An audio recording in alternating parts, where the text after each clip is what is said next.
मंच पर बैठे हुए हमारे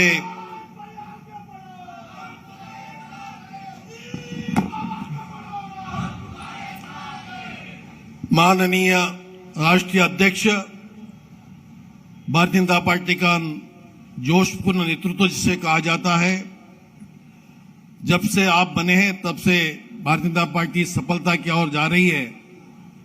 ऐसे हमारे सभी के नेता आदरणीय जगत प्रसाद जी नड्डा, राष्ट्रीय अध्यक्ष, मंच पर बैठे हमारे प्रदेश के अध्यक्ष श्री चंद्रशेखर बावनकुळे जी, हमारे जिले के लोकप्रिय पालक मंत्री, जिले के नहीं महाराष्ट्र के नेतृत्व करने वाले सुधीर मुनगंटीवार जी, हमारे राष्ट्रीय नेता और राष्ट्रीय सह संगठन मंत्री आदरणीय श्री शिव प्रकाश जी, और मंच पर हमारे साथी लोकसभा के मित्र रहे रामदास जी तड़स, माननीय खासदार अशोक जी नेते, माननीय राज्यसभा सदस्य डॉक्टर अनिल बोंडे जी, और मंच पर बैठे हमारे सभी प्रदेश के पदाधिकारी, जिला के दोनों अध्यक्ष देवेंद्र देवरा भोंगड़े और डॉक्टर गुलवाड़े जी, हमारे एमएलए लोकसभा क्षेत्र में आने वाले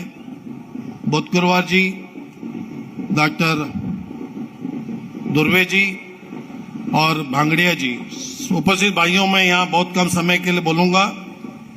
आदरणीय नड्डा जी को मैं धन्यवाद दूंगा कि आप तो चंद्रपुर आए हैं, हमारी लोकसभा जहां पर मैं कई बार लड़ा, 4 बार लोकसभा सांसद भी रहा, आपके साथ में भी रहा हूं, और आप ही के माध्यम से हमारे जिले को आपने बहुत बड़ी 2 चीजें दी है।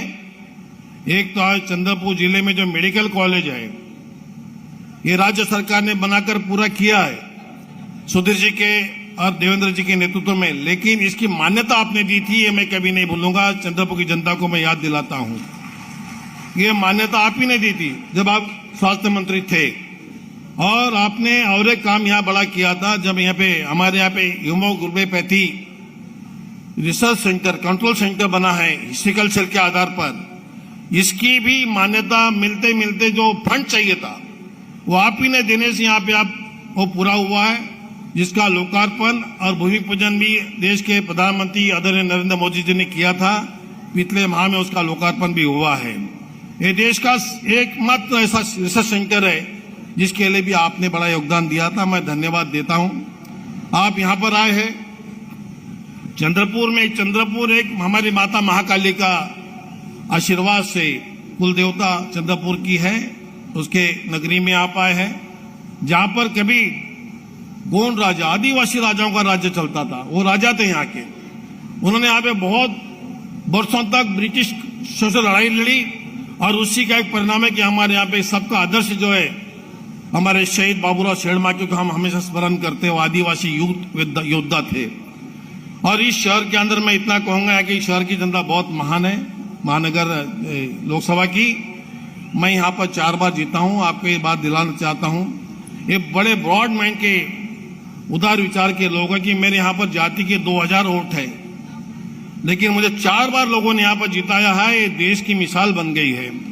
इतने महान लोगों के बीच में मैं खासदार रहा हूँ, सांसद रहा हूँ, और उसी के बीच में आपको आना पड़ा दुर्भाग्य से कि हम ये बात पिछली बार लोकसभा नहीं जीते हैं, नहीं तो आप यहाँ नहीं आते, जीत जाते। तो ये असफलता की वजह से आपको आना पड़ा। ये हमारा सौभाग्य है कि आप यहाँ आकर जिताने के लिए कोशिश कर रहे हैं। मुझे विश्वास है कि जनता फिर से यहाँ पर भारतीय जनता पार्टी का जो पुनर्वैभव था, इसलिए कह रहा हूं कि ये 6 विधानसभा में एक भी विधायक कांग्रेस पार्टी का नहीं था, सारे विधायक भाजपा के 5 विधायक थे, एक शिवसेना का था। उस जगह पर दुर्भाग्य से कांग्रेस जीती थी, लेकिन आप यहाँ आए हैं और जनता फिर से समझ गई है कि प्रधानमंत्री नरेंद्र मोदी जी के नेतृत्व में पुनः चंद्रपुर को पुनर्वैभव भाजपा को दिलाना है, इसीलिए जनता यहाँ आके आपका सुनने के लिए आई हुई है। मैं इनका स्वागत करता हूँ, और बहुत ही मजबूत चंद्रपुर भाजपा थी, इसे बनाने के लिए हम सब लोग साथ में आ रहे हैं, और सभी के साथ में मिलकर हम यहाँ काम करेंगे। मुझे आप लोगों ने ओबीसी आयोग का अध्यक्ष बनाया है, चेयरमैन बनाया एनसीबी का। मैं मानता हूं ये क्यों बनाया आपने। अगर मैं 4 बार लोकसभा नहीं जीतता तो शायद आपके भी दिमाग में बात नहीं आती। 4 बार लोकसभा जीतने के बाद में मैं घर में नहीं बैठ सकता, या आपने मुझे सोचा मेरे बारे में, और साथ में महाराष्ट्र के बारे में सोचा कि जहां महाराष्ट्र में इतनी बड़ी संख्या में ओबीसी भाई रहते हैं, तो उन्हें न्याय देने के लिए आपने पद मुझे दिया है। इसकी मुझे पूरी जानकारी रखता हूं, और मैं आश्वस्त करता हूं यहाँ के सभी भाइयों बहनों को कि आदरणीय प्रधानमंत्री जी के सूचना के अनुसार राष्ट्रपति महोदय ने इस महाराष्ट्र का गौरव किया है कि महाराष्ट्र में ओबीसी चेयरमैन बनाकर इस चेयरमैन की गरिमा को संभालते मैं पूरे ओबीसी भाइयों को न्याय देने के लिए उस चेयर का मैं गरिमा बढ़ाने का प्रयास करूंगा।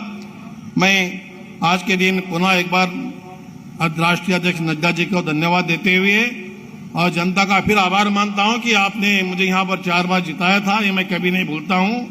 और आगे यहां पर फिर से भाजपा का वैभव बढ़ाने के लिए सभी कार्यकर्ता जनता आपके साथ में रहेंगी, आशीर्वाद देगी। इन शब्दों के साथ में मैं मेरे 2 शब्द यहां रोकता हूं। धन्यवाद। धन्यवाद। इसके पश्चात महाराष्ट्र के विकास पुरुष, राज्य के वन, सांस्कृतिक कार्य, मत्स्य व्यवसाय तथा इस जिले के भाग्य विधाता सम्मानीय नामदार सुधीर भाऊ मुनगंटीवार जी आपको संबोधित करेंगे, ऐसी उनसे विनती करता हूं।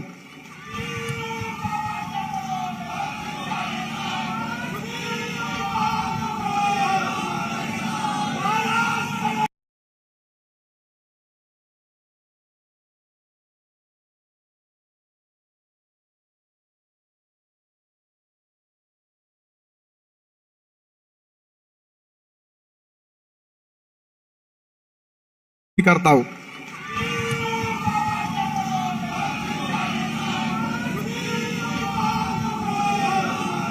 माता की, भारत माता की, वंदे वंदे।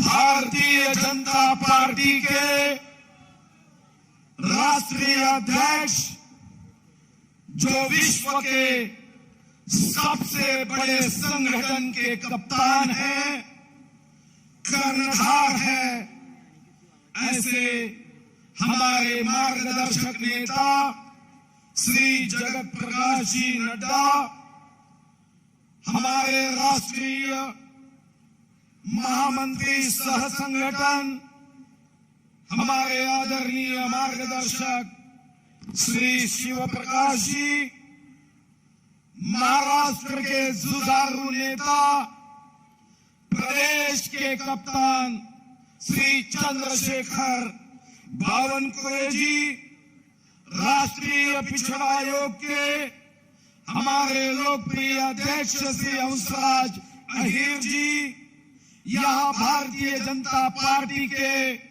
अल्पसंख्यक आघाड़ी के राष्ट्रीय अध्यक्ष श्री जमाल सिद्दीकी जी, यहाँ उपस्थित सांसद अशोक नेते जी, सांसद रामदास तड़स जी, सांसद अनिल बोंडे जी, यहाँ पर उपस्थित हमारे सभी प्रिय विधानसभा सदस्य भाई, विधान परिषद के सदस्य भाई, हमारे जिले के अध्यक्ष देवराव भोगे जी, महानगर के अध्यक्ष डॉक्टर गुलवाड़ी जी, मंच पर उपस्थित सभी आदरणीय मान्यवर पदाधिकारी भाई, सभी बहनें, और इस सभा में राष्ट्रीय अध्यक्ष जी का संबोधन सुनकर भारतीय जनता पार्टी के साथ अपनी ऊर्जा, अपनी शुभकामनाएं, अपना आशीर्वाद खड़ा करने के लिए उपस्थित मेरे इस वीर भूमि के शूरवीर कार्यकर्ता, पदाधिकारी, सम्मानीय नागरिक भाइयों और बहनों, मैं सर्वप्रथम आप सभी को नवीन वर्ष की शुभकामनाएं देता हूं। ये अंग्रेजी नवीन वर्ष के शुभारंभ में हमारे राष्ट्रीय अध्यक्ष जी ने विजय का संकल्प ये चंद्रपुर आकर शुरू किया है।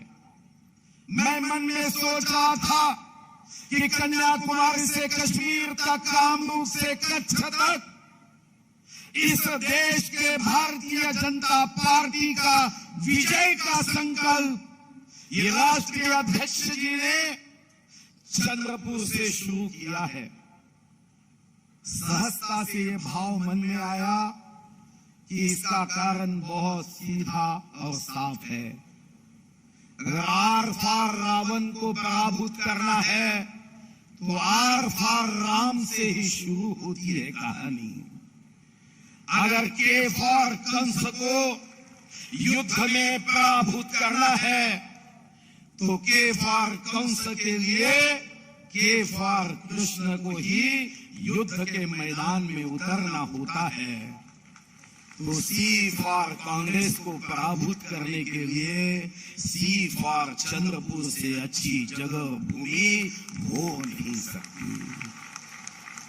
मैं हमारे अध्यक्ष जी के लिए शक्तिदायिनी माता महाकाली के चरणों में, भगवान अंकलेश्वर के चरणों में प्रार्थना करता हूं कि हमारे राष्ट्रीय अध्यक्ष जिन्होंने इस देश के आरोग्य की चिंता करते हुए विश्व गौरव युग पुरुष देश गौरव प्रधान सेवक नरेंद्र मोदी जी के मार्गदर्शन में विश्व की सबसे बड़ी योजना निर्माण की, आयुष्मान भारत, देश के जनता के आरोग्य की चिंता जिस पूर्व आरोग्य मंत्री श्री जगत प्रकाश नड्डा जी ने की है, अब वो राजनीतिक आरोग्य भी बेमिसाल हो, सुदृढ़ हो, इसलिए इस चंद्रपुर के भूमि में आए हैं। शक्तिदायिनी माता महाकाली के चरणों में मैं यही प्रार्थना करता हूं कि हमारे अध्यक्ष जी को ऊर्जा दे, उत्साह दे, शक्ति दे,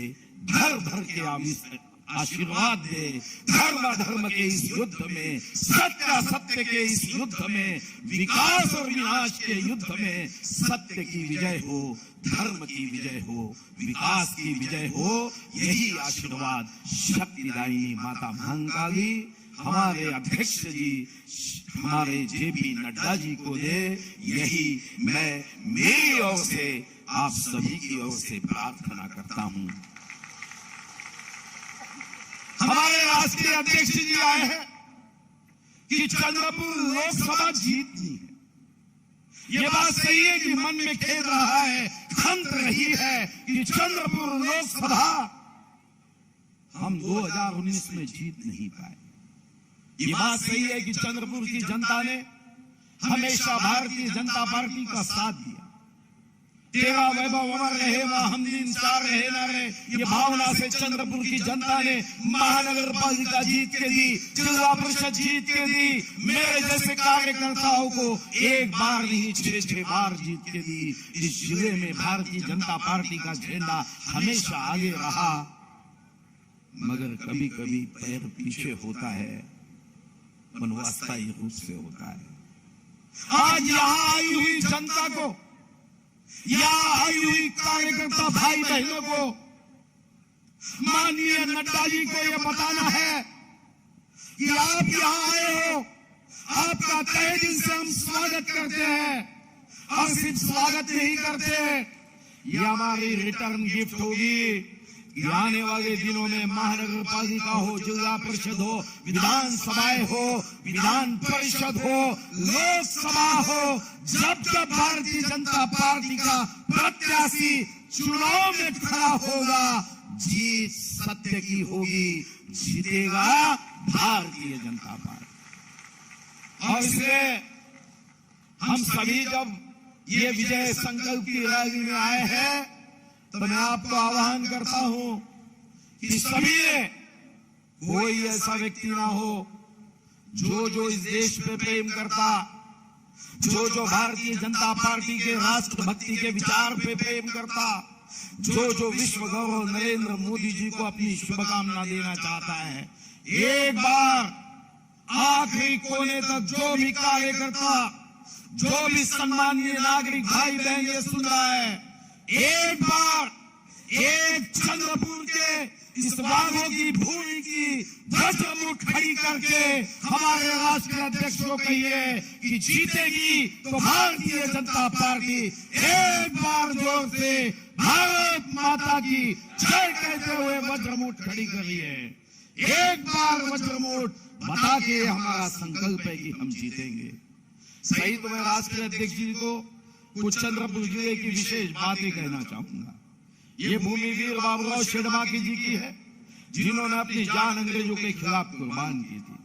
विश्व के 193 देशों में 14 देशों में बाघ है, सबसे ज्यादा विश्व के बाघ कहीं है तो ये पराक्रम की भूमि है।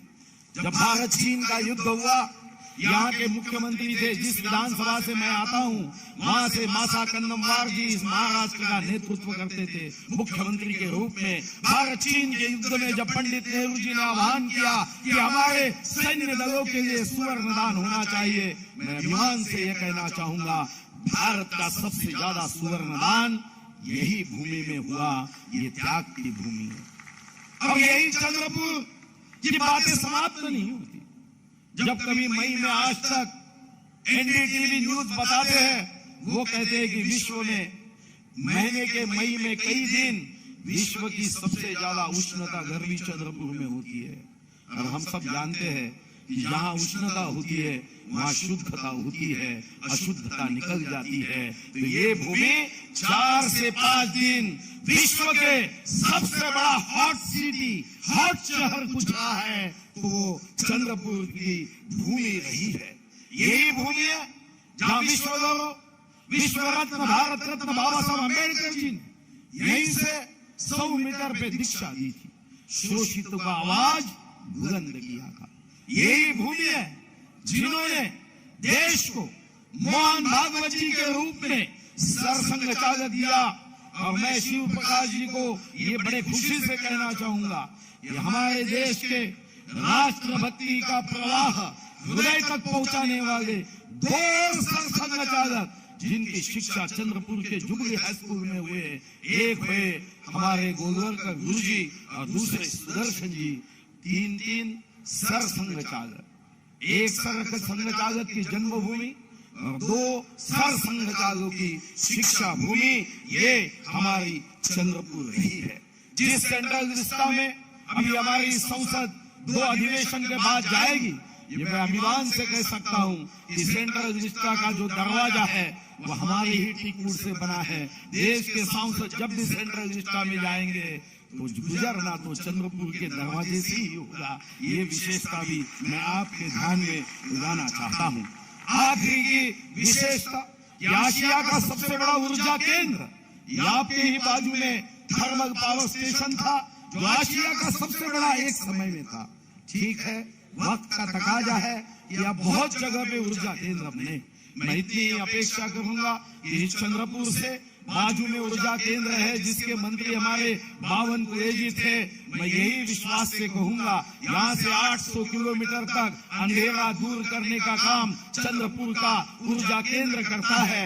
आज आप चंद्रपुर के इस पावन भूमि पे आए हैं, हम विश्वास से कहेंगे कि यहाँ के जनता की शक्तिदायिनी माता महाकाली के आशीर्वाद की ऊर्जा लेकर कन्याकुमारी तक एक ही आवाज लोगों के हृदय तक पहुंचेगी कि भारतीय जनता पार्टी जिंदाबाद, भारतीय जनता पार्टी जिंदाबाद। और हम ये अपेक्षा के साथ, विश्वास के साथ कहते हैं कि जब हमारे अध्यक्ष श्री जगत प्रकाश नड्डा जी देश के गांव-गांव तक ये विचार पहुंचाएंगे, चंद्रपुर का भी आवाज उतना ही बुलंद होगा। चंद्रपुर की भारतीय जनता पार्टी के कार्यकर्ता जनता की शुभकामनाओं के साथ हमेशा जीतेंगे, ये विश्वास देता हूँ। फिर से इस भूमि पे हृदय से स्वागत करते हुए माता महाकाली के चरणों में आपके लिए आशीर्वाद मांगता हूँ। भारत माता की। बहुत बहुत धन्यवाद सुधीर भाऊ। नड्डा जी आप आगे बढ़ो, नड्डा जी आप आगे बढ़ो, नड्डा जी आप आगे बढ़ो। भारतीय जनता पार्टी के राष्ट्रीय अध्यक्ष सम्माननीय जेपी नड्डा जी साहब को मैं विनती करता हूं कि चंद्रपुर लोकसभा के इस विशाल जनसमुदाय को आप संबोधित करेंगे। सम्माननीय नड्डा साहब।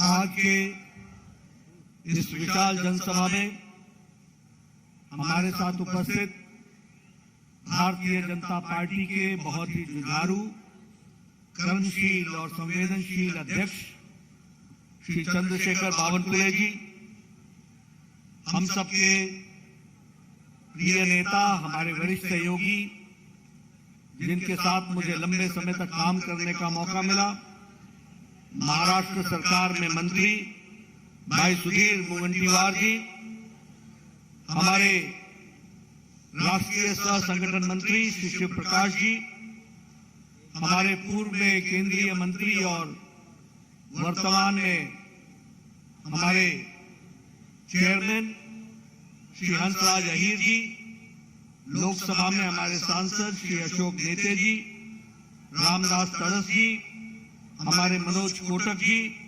संजीव रेड्डी जी, संदीप ध्रुवे जी, श्री बंटी जी, रामदास आंबेडकर जी, हमारे जिला के अध्यक्ष श्री देवराज जी, प्रेम शुक्ला जी, उपेंद्र कोठेकर जी, गिरीश व्यास जी, अन्ना साहेब जी, सम्मानित मंच और यहाँ इतनी बड़ी संख्या में एकत्र आए हमारे देवी और सज्जनों, मेरे नौजवान साथी और मीडिया के मेरे साथी, प्रिंट मीडिया, इलेक्ट्रॉनिक मीडिया के मेरे साथी, मेरा ये सौभाग्य है कि आज मुझे चंद्रपुर में आने का मौका मिला और जिस गर्मजोशी से आपने मेरा स्वागत किया है उसके लिए मैं आप सबका धन्यवादी हूं और आप सबके सहयोग से भारतीय जनता पार्टी आगे बढ़े, इस कामना को लेकर के चंद्रपुर में भी भारतीय जनता पार्टी का परचम सदा लहराए, इस कामना के साथ मैं अपनी बात की शुरुआत करता हूं। मैं यहां जब आया हूं तो मैं महाकाली को याद न करूं तो शायद मेरा आना सार्थक नहीं होगा। इसलिए सबसे पहले तो मैं महाकाली को वंदन करता हुआ, नमन करता हुआ अपनी बात को प्रारंभ करता हूं। साथ ही साथ वीर बाबूराव शेरनाकी जी को याद करना यह भी मेरी जिम्मेवारी बनती है, जिन्होंने इस देश के लिए अपने आप को आहूत किया। ऐसे वीर पुरुष को भी याद करना मेरी जिम्मेवारी बनती है। मित्रों, मुझसे पूर्व वक्ताओं ने बहुत सी बातें आपके सामने रखी है और उन्होंने बड़े विस्तृत रूप में चंद्रपुर के इतिहास के बारे में, चंद्रपुर के योगदान के बारे में, ये सारी बातें आपके सामने रखी हैं। मैं जब आज आपके बीच में आया हूं तो कुछ बातों की तरफ आपका ध्यान आकृष्ट करना चाहता हूं। सबसे पहली बात तो यह है कि हम सब लोगों को यह ध्यान में रखना चाहिए कि जब विश्व मुसीबत के दौर से गुजर रहा है, जब विश्व हर तरीके के आघात के बीच से गुजर रहा है और हर देश अपने आप को संकट में पा रहा है, तो हम सौभाग्यशाली हैं कि भारत जैसे देश, 130-35 करोड़ का देश, इसका नेतृत्व हमारे आदरणीय प्रधानमंत्री श्री नरेंद्र मोदी जी कर रहे हैं, जो देश को विपरीत परिस्थिति में भी आगे ले जाने में कोई कसर नहीं छोड़ रहे हैं। इसको हमको समझना चाहिए। और फिर मैं यहां यह भी कहना चाहूंगा, सिर्फ कहने के लिए मैं नहीं कह रहा हूं, जिस देश ने हमको 200 साल तक राज किया, ब्रिटानिया, ब्रिटेन, आज इस मंदी के जमाने में भी भारत ब्रिटेन को प्रसार करके दुनिया की 5वीं नंबर की अर्थव्यवस्था बनकर के खड़ा हो गया। आज जब अमेरिका इन्फ्लेशन से लड़ रहा है, रशिया इन्फ्लेशन से लड़ रहा है, वहां भारत अपने इन्फ्लेशन को स्टेबिलिटी के साथ देश के अर्थव्यवस्था को मजबूत नींव पर रखने का काम कर रहा है। अगर आज मैं बात करूं तो सिर्फ इतना ही नहीं है, आज हम स्टील में दुनिया के दूसरे नंबर के मैन्युफैक्चरर हो गए।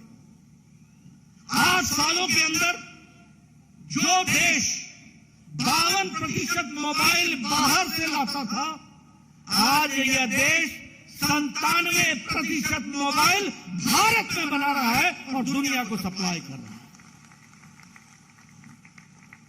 केमिकल में हम सबसे बड़े एक्सपोर्टर, फार्मास्यूटिकल्स में हम सबसे बड़े एक्सपोर्टर, स्टील में हम सबसे बड़े एक्सपोर्टर। इसलिए आज अर्थव्यवस्था की दृष्टि से देखा जाए तो जब दुनिया की अर्थव्यवस्थाएं लड़खड़ा रही हैं, वहां हम आदरणीय मोदी जी के नेतृत्व में एक मजबूत अर्थव्यवस्था के साथ आगे बढ़ने का काम कर रहे हैं। इसको भी हमको समझ लेना चाहिए। मैं यहां ये भी कहना चाहूंगा कि आज हम सब भाग्यशाली हैं। मैं यहां देख रहा हूं आप सब लोग बड़े नजदीक नजदीक बैठे हैं, किसी ने मास्क नहीं लगाया है और सब बड़े आराम से बैठे हैं। अमेरिका में अभी तक टीकाकरण पूरा नहीं हुआ है, यूरोप ने अभी तक टीकाकरण पूरा नहीं किया है, चीन की हालत आप लोगों ने टेलीविजन में देख ली है। वहीं मोदी जी के नेतृत्व में भारत 220 करोड़ टीकाकरण डबल डोज और बूस्टर के साथ सुरक्षा कवच पहन करके हमारे सामने ये तस्वीर दिखती है।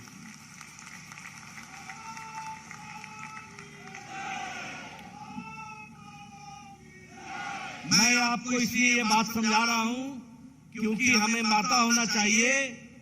सूरज दिखे तो ये तो पता चले कि अंधेरा क्या होता है। अगर हमको मुसीबत ना दिखे तो हमें कैसे पता चलेगा कि हमारे नेतृत्व ने सही समय पर क्या फैसला लिया था जिसके कारण हम आज सुरक्षित हैं। इस बात को भी हमको समझ लेना चाहिए। मित्रों, मैं आपके सामने चर्चा करना चाहता हूं। मैं पूर्व में स्वास्थ्य मंत्री रहा हूं। मैं बार बार बोलता हूं, ये कांग्रेसी अनपढ़, इनके समझ में नहीं आता है। इस देश में ट्यूबरक्लोसिस की दवा को आने में 25 साल लग गए। इस देश में पोलियो की दवा को आने में 28 साल लग गए। इस देश में टेटस की दवा को आने में 20 साल लग गए। इस देश में जापानी बुखार की दवा को आने में 100 साल लग गए। 1906 में जापान में दवाई बन गई थी और 2006 में भारत में आई थी। लेकिन ये कोरोना जो 20 जनवरी 2020 को पहली बार भारत में आया था, 2020 के अप्रैल में मोदी जी ने टास्क फोर्स बैठाया, भारत सरकार की तरफ से अर्थव्यवस्था की साइंटिस्टों को प्रोत्साहित किया और 9 महीने के अंदर एक नहीं 2 वैक्सीन बना करके भारत खड़ा हो गया। ये बात भी हमको समझनी चाहिए। और मित्रों, वैक्सीन मैत्री के तहत हमने 100 देशों को वैक्सीन पहुंचाई है, 100 देशों को, और 48 देशों को मुफ्त पहुंचाई है। यानी भारत अब मांगने वाला भारत नहीं है, भारत अब मोदी जी के नेतृत्व में देने वाला भारत बन गया है। इस बात को भी हमको समझ लेना चाहिए। मित्रों, ये युद्ध हुआ और चल भी रहा है। इस युद्ध में कौन सा ऐसा देश है जो अपने लोगों को वापस लेकर के आया? कौन से ऐसे लोग हैं जिनको वापस सुरक्षित लाने की व्यवस्था किसी देश ने की हो? अमेरिका ने किया क्या? पाकिस्तान ने किया क्या? यूरोप ने किया क्या? किसी और देश ने किया क्या? लेकिन जब यूक्रेन का युद्ध छिड़ा तो हमारे 32,000 विद्यार्थी वहां पढ़ा करते थे। प्रधानमंत्री मोदी जी ने एक समय में पुतिन से बात की और एक समय में ज़ेलेंस्की से बात की, युद्ध को रुकवाया और भारत के लोगों को वापस सुरक्षित भारत पहुंचाया। इस बात को भी हमको ध्यान में रखना चाहिए। और इतना ही नहीं, कई छात्र कई देशों के भारत का तिरंगा पकड़ करके वो भी तैर गए, वो भी निकल करके आ गए। यह स्थिति आकर के खड़ी। मैं ये सारी बातें आपको इसलिए बता रहा हूं क्योंकि हमें पता होना चाहिए कि हमारा देश आज कहां खड़ा है। आज दुनिया में हमें ऐसी ही हमारी शान बनी है। ये प्रधानमंत्री मोदी जी के नीतियों के कारण आज दुनिया भारत को एक अलग निगाह से देखने लगा है। हम इलेक्ट्रॉनिक्स में 6 गुना हमारा एक्सपोर्ट बढ़ गया। हम इलेक्ट्रॉनिक्स में 7 गुना हमारा मैन्युफैक्चर बढ़ गया है। और उसी तरीके से हर विकास के दृष्टि से हम एक्सपोर्ट टारगेट को भी आगे बढ़ा रहे हैं और हर दृष्टि से हम काम को आगे बढ़ा रहे हैं। लेकिन जब हम ये काम कर रहे हैं तो आपको ये भी ध्यान में रखना चाहिए कि आज इंटरनेशनल मॉनिटरी फंड IMF ये कहता है कि भारत में अति गरीबी 1% से भी कम हो गई है। और इसका कारण ये है कि प्रधानमंत्री जी ने प्रधानमंत्री गरीब कल्याण अन्न योजना में 80 करोड़ की जनता को प्रति व्यक्ति 5 किलो गेहूं, 5 किलो चावल, 1 किलो दाल की व्यवस्था की है। इस कारण से हम अति गरीबी से नीचे आ गए और हमारी अति गरीबी 1% से नीचे आ गई। उसी तरीके से अगर हम बात करें जल जीवन मिशन में, कभी सोचा था कि हमको घर में नल के माध्यम से पानी पीने को मिलेगा? कभी कल्पना की थी? लेकिन आज हम कह सकते हैं कि 7 करोड़ 30 लाख घरों में और आपके चंद्रपुर में 1,40,000 घरों में हर घर नल, हर घर जल का टैप कनेक्शन लगा दिया गया है। इस बात को भी हमको ध्यान में रखना चाहिए। मैं यहां ये भी आपको बताना चाहूंगा, हमारे प्रधानमंत्री जी ने लाल किले के प्राचीर से स्वच्छता की बात की थी। उस समय हमारे ये कांग्रेसी भाई ने एक तरीके से मजाक उड़ाया था, कहा था प्रधानमंत्री लाल किले के प्राचीर से शौचालय की बात करता है, ये कैसा प्रधानमंत्री है? ये इसलिए उन्होंने कहा था क्योंकि वह जिन घरानों से आते हैं उनको भारत की पीड़ा का पता नहीं था। भारत की पीड़ा का पता था तो प्रधानमंत्री मोदी जी को पता था। और आज आपको जानकर खुशी होगी कि 12 करोड़ परिवारों को शौचालय दिया गया। ये शौचालय नहीं है मित्रों, ये 12 करोड़ की जनता को इज्जत देने का काम किया, महिलाओं को इज्जत देने का काम किया तो आदरणीय नरेंद्र मोदी जी ने किया। क्या देश था? 70 साल की आजादी हो गई, 12 करोड़ बहनें अपने दैनिक नित्य क्रम के लिए खेतों में जाया करती थी। ये देश की तस्वीर थी। अगर 12 करोड़ बहनों को इज्जत दिया गया तो वह भी प्रधानमंत्री जी के द्वारा दिया गया, ये भी हमको ध्यान में रखना चाहिए। उज्ज्वला योजना, उजाला योजना, सौभाग्य योजना, ये सारी योजनाएं ये महिलाओं को सशक्तिकरण करती है। मुझे नहीं मालूम ये ट्राइबल एरिया है, लेकिन सुधीर जी, हंसराज जी, मैं गांव से आता हूं, मैं पहाड़ों से आता हूं। हमारे इलाके में महिलाएं सवेरे 4 बजे उठती थी, 5 बजे वो जाया करती थी अपने दैनिक नित्यक्रम करने के बाद जंगलों में लकड़ी काटा करती थी। लकड़ी काट करके बोझा सर पर डाल करके घर आया करती थी और तब जाकर के 6 बजे 7 बजे घर का चूल्हा जलता था और वह बच्चों को रोटी पका करके स्कूल जाने की व्यवस्था भेजती थी। आज 11 करोड़ बहनों के लिए उज्ज्वला के माध्यम से गैस का कनेक्शन दे दिया गया है।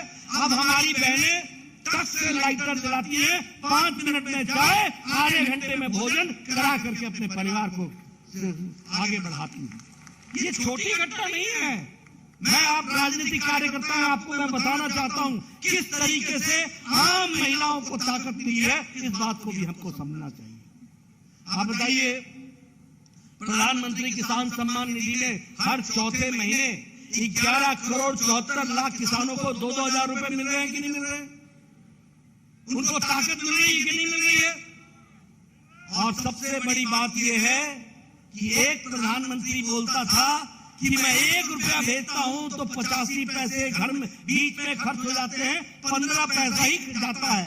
पता नहीं कौन सा हाथ था जिसमें वो फंस जाता था, कहां फंस जाता था। आज हमारे प्रधानमंत्री जी दिल्ली में एक बटन दबाते हैं और 11 करोड़ 74 लाख परिवारों को 2000 रुपए उनके खाते में 15 सेकंड के अंदर पहुंच जाता है, 15 सेकंड के अंदर। यह है डिजिटल इंडिया, यह है डिजिटल बढ़ता हुआ भारत। प्रधानमंत्री फसल बीमा योजना हो, किसान मानधन योजना हो, कोई भी योजना हो, सारी योजनाएं जो चलाई गई हैं वह देश को और किसान भाइयों को ताकत देने के लिए चलाई गई हैं, ये हमको समझना चाहिए। मैं यहां ये भी कहना चाहूंगा, आयुष्मान भारत जिसकी चर्चा भी सुधीर जी ने की, मित्रों ये दुनिया इससे चकरा जाती है।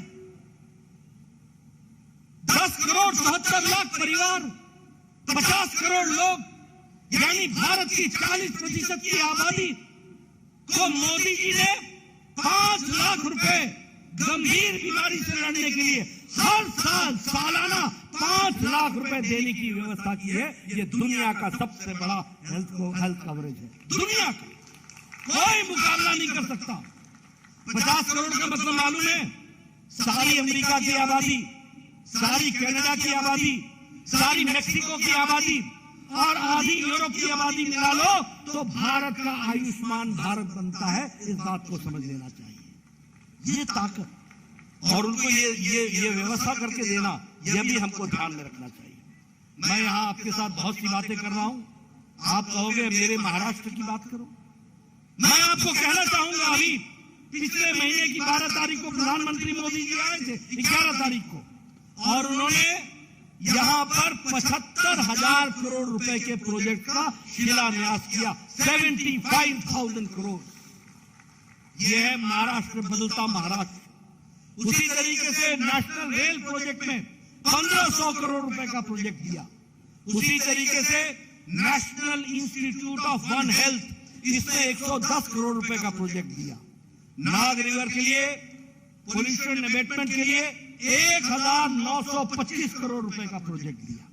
और उसी तरीके से वंदे भारत नागपुर से बिलासपुर चलाई गई, और उसी तरीके से नागपुर मेट्रो फेज 1, इसमें 8,650 करोड़ रुपए खर्च करके फेज 1 की शुरुआत की और 6,700 करोड़ का फेज 2 का शिलान्यास कर डाला। ये बदलता हुआ नागपुर खड़ा किया, ये बदलता हुआ हमारा महाराष्ट्र को खड़ा किया गया।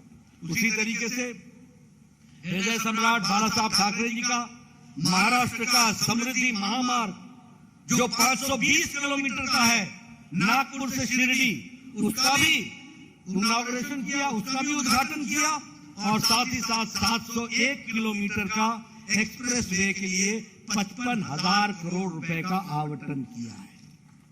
मैं ये आंकड़े गिना रहा हूं मित्रों, कोई कांग्रेसी इस तरीके से आंकड़े गिना सकता है क्या? गिना सकता है क्या? कोई बता सकता है इस तरीके से? ये मोदी जी की संस्कृति है, रिपोर्ट कार्ड लेकर के जनता के बीच में जाना। जो कहा है वो किया है, जो कहेंगे वो करके देंगे। ये ताकत पैदा हुई है तो प्रधानमंत्री मोदी जी के नेतृत्व में हुई। और उसी तरीके से पिछले महीने की 18 तारीख को नितिन जी ने 8 नेशनल हाईवे का उद्घाटन किया, 1,800 करोड़ रुपए उस पर खर्च हुए। महाराष्ट्र का पहला इलेक्ट्रॉनिक मैन्युफैक्चरिंग क्लस्टर, यह भी 492 करोड़ रुपए का, इसका भी राजनांदगांव पुणे में इसका भी अप्रूवल जो है वो अप्रूवल मिल गया है। और इसमें 2,000 करोड़ रुपए खर्च होंगे इस क्लस्टर में, इलेक्ट्रॉनिक मैन्युफैक्चरिंग क्लस्टर में। और इसके साथ साथ इसमें लगभग 5,000 लोगों को डायरेक्ट नौकरियां मिलेंगी और लगभग 50,000 लोगों को इनडायरेक्ट नौकरियां मिलेंगी। यह इसके विकास के साथ जुड़ा हुआ है। अगर मैं नरेंद्र जी की और देवेंद्र जी के डबल इंजन की बात करूं तो एक नहीं बहुत से कार्यक्रम हुए। अगर वाइब्रेंट गुजरात है तो मैग्नेटिक महाराष्ट्र है, और मैग्नेटिक महाराष्ट्र के लिए आप लोगों ने काम किया। उसी तरीके से फॉरेन डायरेक्ट इन्वेस्टमेंट महाराष्ट्र में जब से आपकी सरकार आई है, फिर से जब से, मैं तब नहीं बता रहा हूं जब वो आघाड़ी की पिछाड़ी सरकार थी, आघाड़ी की पिछड़ी सरकार थी। अब मैं आपकी बात कर रहा हूं जो आपकी सरकार आई है। 3,75,000 करोड़ रुपए का फॉरेन डायरेक्ट इन्वेस्टमेंट महाराष्ट्र में आया है, ये भी हमको ध्यान में रखना चाहिए। इसलिए एक नहीं अनेकों काम को विकास की दृष्टि से जोड़ने का काम किया है। और मैं यहां ये भी कहना चाहूंगा कि बहुत से काम हैं जिनको पूरा किया गया। अगर मैं चंद्रपुर की बात करूं तो मुझे खुशी है कि मेडिकल कॉलेज की मान्यता देने का मुझे सौभाग्य मिला, लेकिन मुझे सबसे ज्यादा खुशी इस बात की है, ये ट्राइबल बेल्ट है। मैं स्वास्थ्य मंत्री था, प्रधानमंत्री मोदी जी ने जापान में जाकर के सिकल सेल की चर्चा की थी, दुनिया के मंचों पर उन्होंने चर्चा की थी। आज मुझे खुशी है कि उसका रिसर्च सेंटर और सैटेलाइट सेंटर भी अगर बना है तो चंद्रपुर में बना है, और उसके लिए भी काम हो रहा है, वह भी हमको ध्यान में रखना चाहिए। उसी तरीके से 2,000 करोड़ रुपए का लगभग इन्वेस्टमेंट चंद्रपुर के डिस्ट्रिक्ट में हो रहा है।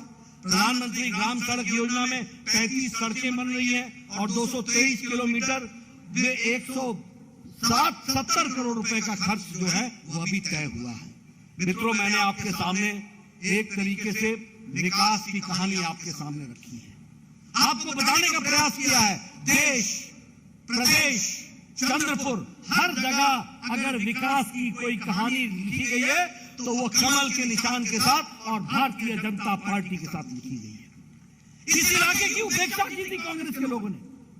विदर्भ इलाका उपेक्षित था, कोई काम नहीं होता था, कोई विकास नहीं होता था। आज मैं नेशनल हाईवे की बात कर रहा हूं, आज मैं मेडिकल कॉलेज की बात कर रहा हूं। कभी आपने सोचा था कि नागपुर में all India institute of medical sciences आएगा? कभी कल्पना की थी? आप या तो मुंबई जाते थे या दिल्ली जाते थे इलाज के लिए। आज विदर्भ के लोगों को कहीं नहीं जाना पड़ेगा, उनका इलाज विदर्भ में ही हो जाएगा। इस तरीके की व्यवस्था की गई। इससे विकास की दृष्टि से जो काम भारतीय जनता पार्टी ने किया वो उसका कोई मुकाबला नहीं है। आप छाती ठोक करके जनता के बीच में जा सकते हैं और कह सकते हैं कि विकास का दूसरा नाम भारतीय जनता पार्टी है और विकास पुरुष का नाम नरेंद्र मोदी है। या आप डंके की चोट पर कह सकते हैं। लेकिन मैं आपको बताना चाहता हूं कि आज मुझे दुख होता है कि महाराष्ट्र, जो अपनी जवान के लिए जाना जाता था, जो अपने शौर्य के लिए जाना जाता था, जो वीरता के लिए जाना जाता था, आज वहां सत्ता के लालच में आकर शिवसेना, उस समय की उद्धव की शिवसेना ने मुख्यमंत्री के कुर्सी के लालच के कारण पीठ में छुरा भोग करके उन लोगों का साथ दे दिया जिनके खिलाफ स्वर्गीय बाला साहब देवरस सारी जिंदगी लड़ते हैं, उनके साथ जाकर के मिल गए। यह परिस्थिति ला करके खड़ी। मैं सही बोल रहा हूं कि नहीं बोल रहा हूं? मैं सही बोल रहा हूं कि नहीं बोल रहा हूं? मैं पीछे से सुनना चाहता हूं, मैं सही बोल रहा हूं कि नहीं बोल रहा हूं? ऐसे लोगों को माफ करना है क्या? ऐसे लोगों को माफ करना है क्या? मित्रों, मैं कई बार ताज्जुब करता हूं, प्रधानमंत्री मोदी जी मंच पर, देवेंद्र भाई मंच पर, वहां चर्चा हो रही है, दिल्ली में नरेंद्र, महाराष्ट्र में देवेंद्र, और शिवसेना के उस समय के उद्धव के सारे लोग बैठे हुए हैं चुपचाप, हामी भरते थे। लेकिन जब नतीजे आए और नतीजे अच्छे आए तो मन में लड्डू फूटने लग गए और मन में इच्छा हो गई कि अब मुख्यमंत्री बनना है, पीठ पर छुरा भोग दिया। लेकिन सच्चाई ये होती है, एक बात ध्यान रखना, राजनीति में सच्चाई की तरफ ही सत्ता मुड़ती है, ये ध्यान में रखना चाहिए। और पानी हमेशा ऊपर से नीचे की ओर बहता है, इसको भी ध्यान में रखना चाहिए। इसलिए जो अननेचुरल अलायंस होता है वो अननेचुरल होता है, वो ज्यादा देर टिक नहीं पाता है।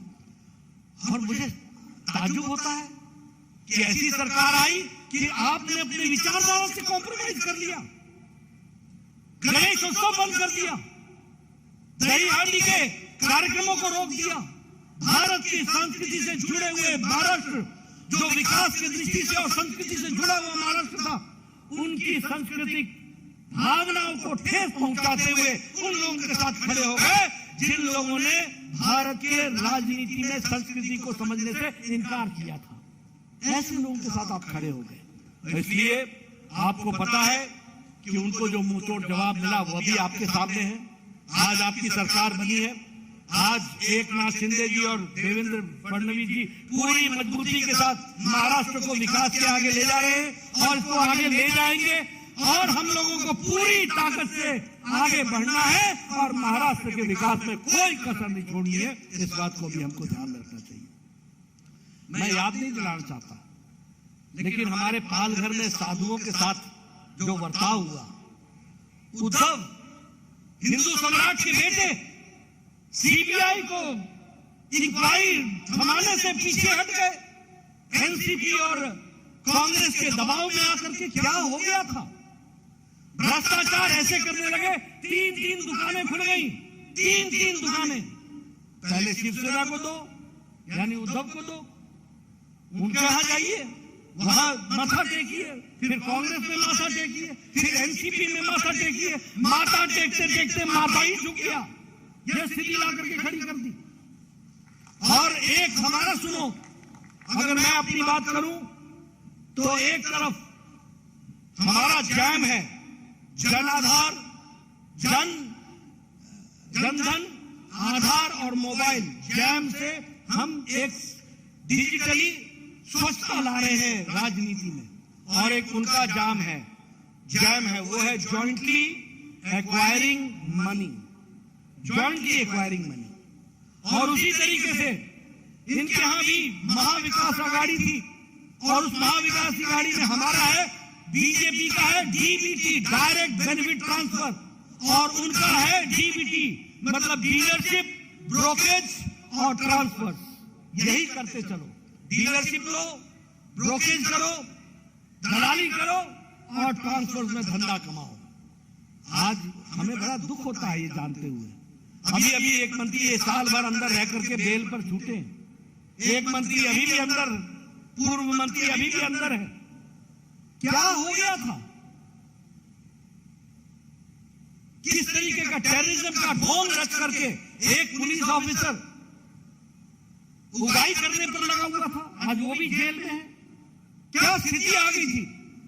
आज बताइए, जब से शिंदे जी की सरकार आई है, देवेंद्र फडणवीस जी आए हैं, विकास का काम चल पड़ा है कि नहीं चल पड़ा है, चल पड़ा है कि नहीं चल रहा है, भ्रष्टाचार पर रोक लगी कि नहीं लगी, लोगों को राहत मिली कि नहीं मिली। मित्रों, मैं आपसे ये निवेदन करने आया हूं, राजनीति में इशारों को समझो और राजनीति में हमेशा ध्यान रखो कौन लोग आपके सही शुभचिंतक हैं और कौन लोग घड़ियाली आंसू बहाकर आपके हुकूकों का नुकसान करते हैं।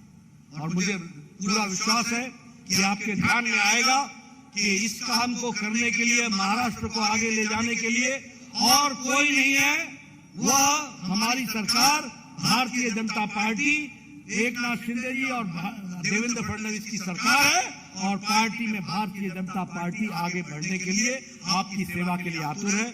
ऐसी पार्टी को आगे बढ़ाना आपकी जिम्मेवारी है। आज मैं नए साल पर चंद्रपुर से मैं अपनी शुरुआत कर रहा हूं। सुधीर मुनगंटीवार जी ने कहा है, हंसराज जी ने कहा है कि कश्मीर से लेकर के कन्याकुमारी तक और कच्छ से लेकर के कटक और नॉर्थ ईस्ट तक हमको भारतीय जनता पार्टी को विजयश्री बनाना है। मैं जरूर बनाऊंगा, इसके लिए पूरी ताकत लगाऊंगा, लेकिन उसकी शुरुआत चंद्रपुर से होगी, इसको भी हमको ध्यान रखना होगा। मुझे पूरा विश्वास है आप हमारी बात को पूरा करेंगे। कमल खिलेगा, सूरज निकलेगा, अंधेरा छटेगा, देश आगे बढ़ेगा। बहुत बहुत धन्यवाद।